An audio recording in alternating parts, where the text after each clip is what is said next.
How to hide apps from screen time on iPhone. Well, it's pretty simple and a quick process for you to hide applications on iPhone in screen time.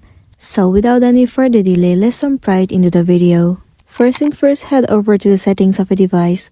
Once you're inside the settings, scroll down and then head over to screen time right over here. Inside screen time, you can see content and privacy restrictions. Tap on it. If this feature is turned on, click on Allowed Apps and Features. You can see different applications right over here. Now, in order for you to hide it, all you gotta do is toggle off the icon right over here. Let's say you want to hide Mail. Once it has been toggled off, now if you move into your home screen, the Mail application will be hidden and you will not be able to find it in your home screen. Likewise, from here you can hide any of the application that you want to, and then you'll be good to go. So that's the end of the video. If this video helped you out, give it a like and check out our next tutorial. Thank you.